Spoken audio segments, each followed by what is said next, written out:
उत्तराखंड सरकार के द्वारा सदन में पेश किए गए भू कानून संशोधन विधेयक को ध्वनिमत से पारित कर दिया गया और इसके बाद भाजपा के विधायकों ने इस कानून के पक्ष में अपनी प्रतिक्रियाएं दी हैं।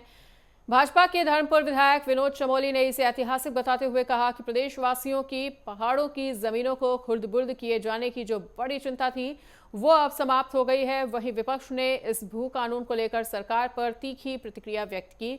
मंगलौर से कांग्रेस विधायक काजी निजामुद्दीन ने कहा कि इस कानून में जो कमियां थी उसके कारण विपक्ष ने इसे प्रवर समिति को भेजे जाने की मांग की थी, लेकिन सत्ता पक्ष ने इसे स्वीकार नहीं किया और सदन में पारित करवा दिया।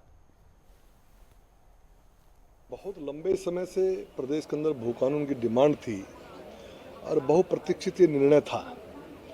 आज एक इतिहास रचा गया है कि उत्तराखंड की विधानसभा ने एक सख्त भू कानून पास किया है और मुझे उम्मीद है कि उत्तराखंड में जो हमारी चिंताएं थी कि पहाड़ की ज़मीनें खुर्द-बुर्द हो रही थीं और लोग ज़मीनें खरीदते थे किसी और प्रयोजन से और उसके बाद उसका दुरुपयोग करते थे, आज उस पर लगाम लगी है।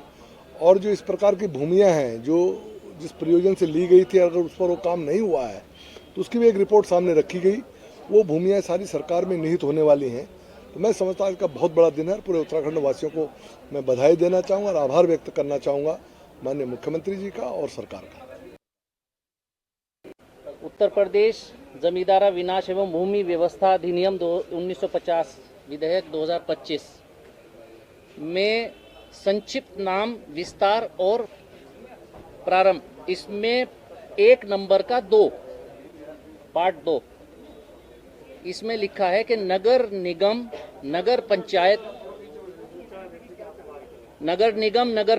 नगर पालिका परिषद, छावनी परिषद क्षेत्रों की सीमा के अंतर्गत आने वाले और समय समय पर सम्मिलित किए जा सकने वाले क्षेत्रों को छोड़कर यह संपूर्ण उत्तराखंड राज्य में लागू होगा। यानी ये एक बैकडोर एंट्री खोल दी बड़े इन्वेस्टर के लिए। छोटी मछली नहीं ले पाएगी, छोटी जमीन का टुकड़ा नहीं बिक पाएगा, लेकिन कोई बड़ा धन्ना सेठ आएगा, वो चिन्हित करेगा कि मुझको ये 10 एकड़, 20 एकड़, 50 एकड़ का प्लॉट चाहिए। उसे कहेगा आप शॉर्ट लिस्ट कर दीजिए और आप अब हट जाइए। थोड़े दिन में उस प्लॉट को नगर निगम, नगर पालिका, नगर परिषद या किसी भी नगर निकाय के विस्तार करके उसमें लेकर और फिर कह दिया जाएगा अब आप इसको खरीद सकते हैं।